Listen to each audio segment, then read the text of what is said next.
Welcome to this interview with Alex Tarmo, Vice President of Procurement Centre of Excellence at Kenvue. In this conversation, we'll explore Alex's unique career experiences and the insights that she has gained that have shaped her approach to procurement. We'll discuss emerging trends in the procurement landscape, the qualities she prioritizes in long term partnerships, and how she's positioned her team to successfully navigate disruption. This interview provides valuable perspectives on building resilient, collaborative supplier relationships in today's dynamic business environment. Let's dive in. Alex, thank you so much for joining me today. Hi, Caitlyn. Very nice to be here. I am very much looking forward to this interview. And so I'm going to kick us off with the very, very first question, which is if you could share an unexpected twist or perhaps a turning point in your career that you feel has really significantly influenced your approach to procurement. Oh, well, probably one of the biggest was at my time at Unilever when and it's an interesting story on partnership and ecosystem. So I ended up being invited to an event which was happening at Dow because Dow was one of our big supplier in Switzerland. Came to that event a bit by accident because I think no one else was able to go, and the event was named Driving Supply Diversity in EMEA. And I ended up being there, and I was blown up by seeing company like Dow, Accenture, IBM driving supply diversity. And I realized that we were absolutely not doing that in Unilever, at least not outside of the US and South Africa. So came back to my office, which was probably virtual at the time, and went back to our CPO at the time, Dave Ingram, and said, I don't understand why we are not doing that. And he said, I agree. You know what, just go and build a program. And this is how we have built our supply diversity program. So what this lesson, three things for this moment. First, going out and meeting with your peers and suppliers, even if it's not necessarily your core expertise, you can find fantastic ideas. Number two is if you really believe this is the right thing for procurement and for the business, just share with your leadership and make it happen. And number three, this has really shaped me on also realizing how much impact we can drive, positive impact we can drive with our procurement spend. So that's probably been an interesting turning point. That's fantastic. And I'd say a unique experience too. As you said, it was something, a program that perhaps wasn't driven globally at the time, that then you were able to do. And so, sort of very linked to that question, what unique experiences or roles outside of procurement have provided you with some valuable insights or skills that you now apply in your current role? Well, look, several. So again, I had the chance to be part of a very new, exciting type of collaboration or procurement project, call it like that.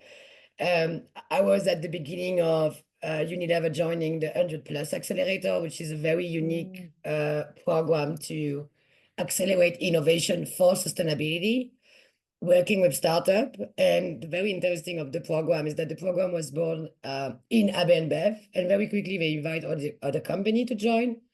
So we were part of the group, the first group, which was AB InBev, Colgate, Palmolive, Coca-Cola, and Unilever. And then just last year, Danone has joined as well. So that was a very unique way of driving innovation, connecting sustainability to the business and partnering with others. So that has been an amazing, amazing insight. And by the way, the 100 Plus is still existing. On my role at Unilever, leading the supply diversity and the living wage program, I've been part of many external associations. I've been connecting with, NGO, specifically the MSD UK, the SDP, the We Connect. So this just opening you on many other fronts than just, buying. And then continuing to be involved in forum like the one we just are back from last week, on DPW. Which I think it was my third time attending Digital Procurement World, is also another way to go and engage with very different type of companies. So now reflecting as I speak to you, I think a lot of what I do and where I get insight is probably engaging with different type of companies. Like I would call them smaller, more innovative, diverse, with a big D. That's probably where I have find a lot of the inspiration. That was what I was going to say is you very clearly are very good at looking outside and then bringing those insights in. And I think that it is just so important to be able to do. All too often, we work with clients that to this day say they know that they are way too focused on what they're doing internally and they don't look outside enough at all. And so, on that note, um, what are some of the emerging trends in procurement that you're most excited about? And do you see them really changing supplier relationships in the long term? So yeah, it's a good one. Of course, I've been reflecting a lot because since I joined, Kenvue, we are on a different journey in the sense that we have to create and we create all our way of engaging and working and the procurement operating model. And probably, by the way, building on the previous one, we've been more internally focused the first year. And then we launched our supplier, relationship program, which, by the way, we've been working with Supplier Day on launching that program. And then, going to DPW last week, we realized that, yeah, there are indeed trends. I believe, I don't think the trends have massively changed in the last 1 year, but probably in the last 3 years, going out of COVID, the big disruption, all the geopolitical event happening in the world, the inflation back and forth. I think a lot of the trends are there probably for a few years. And I believe the big one are, of course, technology is playing a bigger role, more and more. And it's playing a bigger role because for procurement, it will help us to get better, faster access to more data, be able to create insight, and then communicate back to the business and our supplier, which is really what the value is for procurement. So I see a big trend and a big value for us in procurement by leveraging every technology that will help us to get better data, faster data, and eventually make better decisions. And if we can connecting those data end to end with our customer and supplier. So you can call it everything linked to, Gen AI, data screening, data cleaning will be a key trend and will continue to be. I believe it will enhance our supplier relationship because it will allow us to have one source of truth, probably real time, transparent. So it will allow us to be much more transparent in the way we collaborate with our supplier. So that's a big one. The other big trend that continue to be, it's us collectively driving as much as we can positive impact through our company, our spend. So the whole ESG agenda, it's here to stay. It continued to be a trend. I mean, it was high on the agenda last week as well. And this will not happen without collaboration. If you take scope 3, for example, there's no point we can deliver scope 3 without our suppliers. So it will require engagement, and it will require more than just contractual engagement, collaboration and exchange of practice and learning together. So that's another one. And last but not least, we continue to live in a crazy world where, disruption will happen for wars, for climate change, and hence our resilience agenda, it's fundamental. And again, you are not going to drive resilience in your company without having your suppliers believing that you're worth, investing with you and going with you and eventually when there is a crisis, prioritizing you. So this whole concept of customer of choice is probably very, very important. Because the day that there is a crisis, being customer of choice will provide you access to product. And when we are more on a, I would say, business of usual type of business, this will also provide you the innovation that will help you to grow as a business. So it is probably more than ever critical to engage with suppliers and to be clear on how and why you are engaging with your key suppliers. I think you put it so succinctly, and I really appreciate that. I feel that very often when procurement teams talk about implementing tech, they often don't talk about why they're doing it. And that point around integrating that data from supplier all the way through to customer is just such an important one. And then if you take it a little bit further, when you are wanting to talk through all of these trends or what is going on in the world, as you were just talking about, doesn't matter what year we're in, it doesn't matter what's going on, there is always some kind of disruption and something that is threatening the resilience of your supply chain.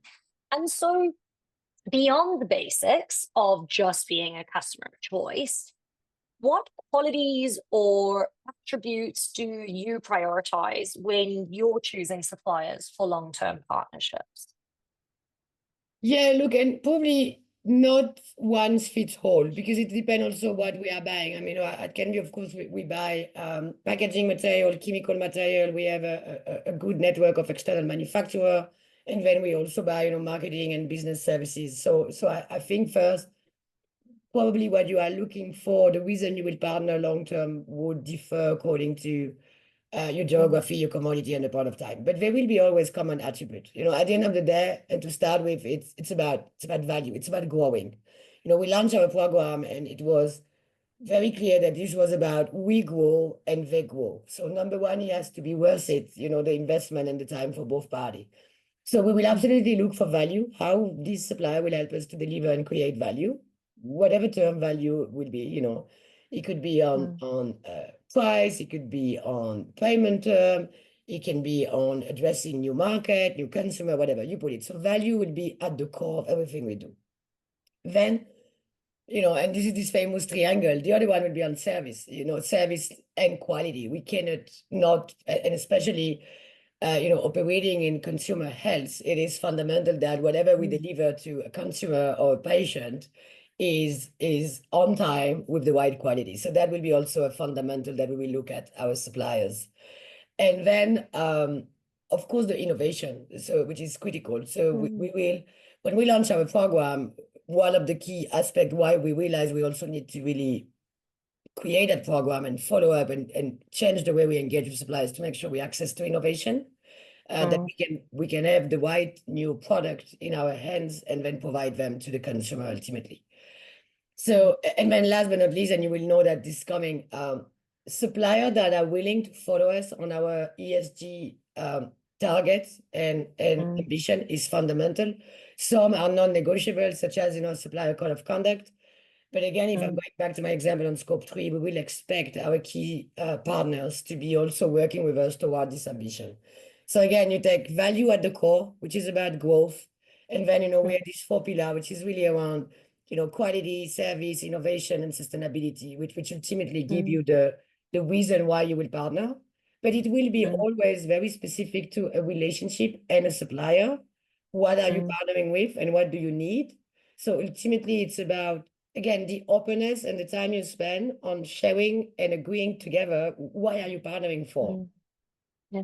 I was about to ask, how much of being able to access that value across the whole spectrum dependent on specific people, both within your organization and the supplier's organization, just in terms of building strong rapport, being able to build that transparency and ultimately create a team culture that allows you to create the right environment to then access that value? Yeah, no, look, it's a good point. So first, again, and I'm going back to the point of really creating or agreeing together from both companies, so from a supplier side and a buyer side, what you are partnering for. And what I mean that is, what are the KPIs or the outcome you want to deliver out of this relationship? So that's what it's a foundational step, that both parties are very clear on what do we want to achieve and make sure that both parties are winning something out of it. Otherwise, it's not worth the time and the investment. Yeah. But then this is probably only one. Then I think come also a mechanism, call it governance, that ensure that you have clear and proper step and way to follow up to, understand where you stand versus what you want to achieve, and be able to flex or change if it's not going to the right direction. And then ultimately, and that's probably the hardest piece, is make sure that, to your point, the people involved in the relationship, because at the end of the day, this is about people working together, are in the right mindset and are willing to partner. And so there is a lot of ongoing work that is required to make sure that both organization and both team are in the right mindset. And that's probably the hardest part of it. So KPIs help to drive mindset, governance help to drive mindset, but ultimately it's also about helping by inspiring and showing what we call the reason to believe for both parties that it's worth them engaging in the partnership. I really love that point because, you know, as you say, those reasons to believe go beyond the day-to-day table stakes of worrying about things like payment terms or delivery of the very next thing. It's kind of, we know that just needs to happen and we're sitting a level above it. And so then to that point, can you share a time of how you've turned a, let's call it a challenging supplier relationship into a more successful, longer term partnership? Yeah, no, I have a good example that, and it was on the service side, so the indirect side of the fence. We had at one point a situation where we were having a complicated relationship, mainly because of service issue with one of our facility management company on the back of a MSA and a contractual engagement and a long-term relationship and everything. And when I took over the portfolio, the situation was a bit conflictual between the two companies. And this is not something you switch overnight. And, this is not something tactical. You say, oh, let's just change the supplier. That's not how it works. And at the same time, we were launching a program which was really designed for our key top strategic supplier to work together on driving efficiency. And the whole idea was that we will work, on looking in detail in a factory or process to try to make it more efficient and then share saving between two companies. It was really about operational efficiencies. And the program was mainly designed for direct material because it's straightforward. And when I realized, having a conversation with my counterpart, which was, a key account responsible person at that company, we realized that probably we can use that methodology to go in depth and understanding what was the root cause of the service, because it's never one party fault when you're facing service issue. So we decided to onboard this supplier into a program that was not necessarily designed for them first, more with an approach of trying to understand and sorting a service issue. And we did that. We did that in several sites. We ran the process in very detailed way. We both invested a lot of time. Here you are visiting the site, engaging, going in depth about what was the problem, who was causing the problem, how could we fix that? And eventually we not only fixed the relationship and came back to a good service level, but we together also find out additional value opportunities that we can get by working differently. So that has been having a turning in the relationship, because not only we came back to a better level of service, but we also achieve additional value. And I believe we both have a lot of fun and learning as people to go through the process together. It is. It's all about that journey, isn't it? And how that kind of improves the overall relationship and also the outcomes that you get from it. And again, I know that you mentioned earlier, obviously, the implementation of tech and building a whole stack to connect your organization end to end. You talked through a little bit of resilience and the fact that there's always going to be something disrupting us. But are there any radical changes that you're anticipating in the procurement landscape over the long term? So say the next 5 to 10 years. And then how are you positioning Kenvue to really take advantage of any of those massive changes? No, so look, massive change will happen. First, I think we are going to move toward dramatic increase in automation. Last week we saw that and we know that, but now it's real. Let's say autonomous everything, autonomous sourcing, autonomous category management. So autonomous, it's coming.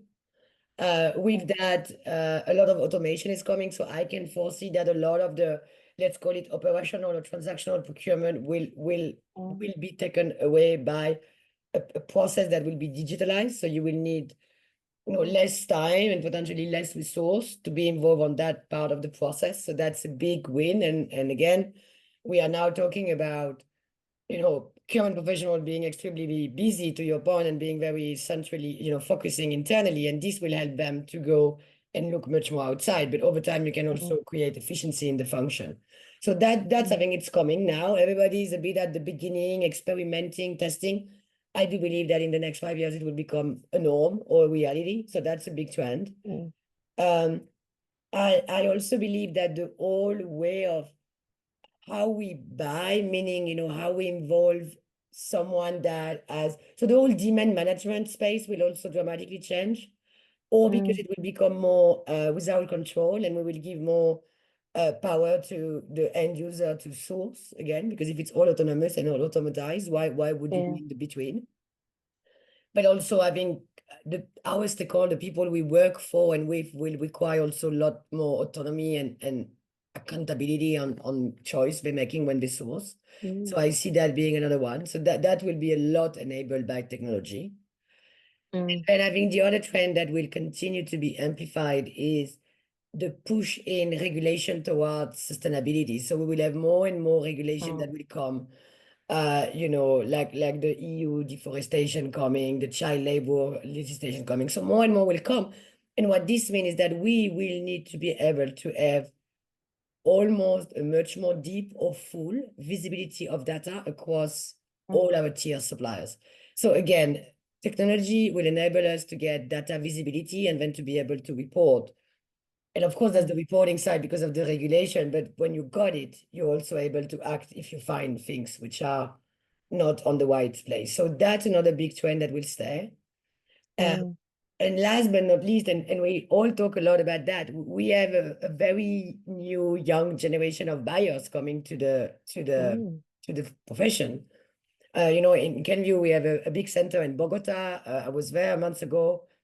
The average age is very young. So those people coming to the profession are coming with a big wish and ask to have positive impact to the world. They don't want to spend as much time as we did on Excel file. And they also want to learn and move and grow fast. So the way we also equip and teach and develop the next generation of procurement will be very different to what we've been used to. So how are you investing in this young talent? As you say, that they're looking for something so different to potentially what we've looked for in our careers. So look, the first thing to do for all of us, and I think we heard that is talk to them, be engaged, get to know them. You know, remember we said procurement first is get to know your supplier. I think now it's get to know this generation. So, you know, of course, I have 3 teenagers at home, so it's helping, but I'm also trying to be connected with the school I've been engaging with the student. Again, at Kenvue, we're also looking at intern scheme that we can get intern coming in. Again, in our center, like in Bogota, but we have a similar center in Prague and also in Bangalore. We are attracting and bringing young people in. So my first advice is to connect and engage and ask and understand what is driving them. The second thing is also to provide different type of career paths. So again, it's be very clear on what is required, what are the key skills we want people to develop, what are the potential career movement you can have in a company, and then provide the learning and all the tool to get there. But I think being more clear on what are the opportunities, it's very important. And then last, but probably first, I think communicate more and more on all, and at Kenvue we have a fantastic agenda on our value, our purpose, our behavior, our health life mission. So, you know, so our sustainability ambition. Communicate more about that and involve the young generation to contribute to those, because that's all about inspiration. And again, I think Kenvue is well positioned. We still need to get Kenvue to be known, because we are not yet known probably enough by the young generation, by the student, by the university. But we have a very interesting value proposition when it comes to the product, the brands, and again, the values. So I think that's ultimately what will get people excited to join. Yeah, absolutely. And as you say, that they're coming from such diverse parts of the world, which in and of itself is such a fantastic value to have. Final question from me, which is if you could share a success story where your team's readiness for change made a significant impact during some kind of disruption.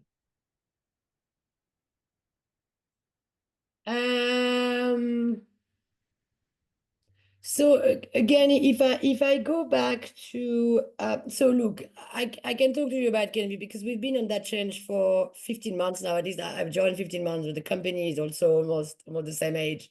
So I think I've been amazed by the fact that the team and in the COE, so what I had, so I had the Center of Excellence for Procurement.